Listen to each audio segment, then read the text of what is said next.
Sidang vonis 3 terdakwa kasus pembunuhan berencana yang menewaskan pegawai Dinas Perhubungan Kota Makassar Najamuddin Sewang Diotaki, mantan Kasatpol PP Makassar, berakhir ricu di Pengadilan Negeri Makassar.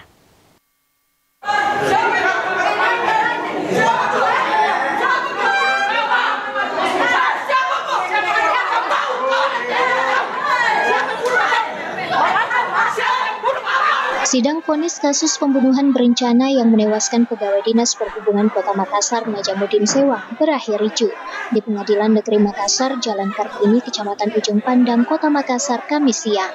Kericuhan ini berawal saat keluarga korban Najamuddin Sewang tidak terima dengan putusan majelis hakim yang menjatuhkan vonis 13 tahun kurungan penjara terhadap terdakwa Asri atau lebih ringan dari tuntutan jaksa 15 tahun. Keluarga terdakwa yang turut berada di ruang persidangan ikut terpancing hingga terlibat ketegangan dengan keluarga korban. Beruntung, aparat kepolisian Polrestabes Makassar dan keamanan Pengadilan Negeri Makassar berhasil melerai kedua kubu. Majelis hakim yang melihat situasi sudah tidak kondusif memutuskan menunda persidangan kedua terdakwa lain, Sulaiman dan Hairul Akmal. Sebelumnya, sidang vonis 3 terdakwa kasus pembunuhan terhadap Najamuddin Sewang, pegawai Dinas Perhubungan Kota Makassar, dilaksanakan di ruang Bagirmanan Pengadilan Negeri Makassar. Media yang intinya bahwa Asri mendapatkan 13 tahun ya, kita dengar bersama. Adapun nantinya para keluarga terdakwa atau pengacara terdakwa bisa melakukan upaya hukum banding ya.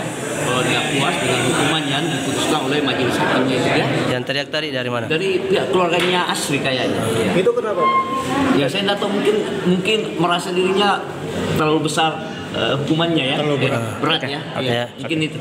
Ya biasalah persoalan-persoalan hukuman ya. Nanti kan dilihat fakta-fakta persidangannya jelaskan. Terdakwa pertama Asri telah divonis 13 tahun penjara atau lebih ringan dari tuntutan jaksa penuntut umum. 15 tahun penjara setelah terbukti melanggar pasal 340 KUHP Jungto pasal 55 ayat 1 ke 1 KUHP. Rusma Wandirara, Celebes TV.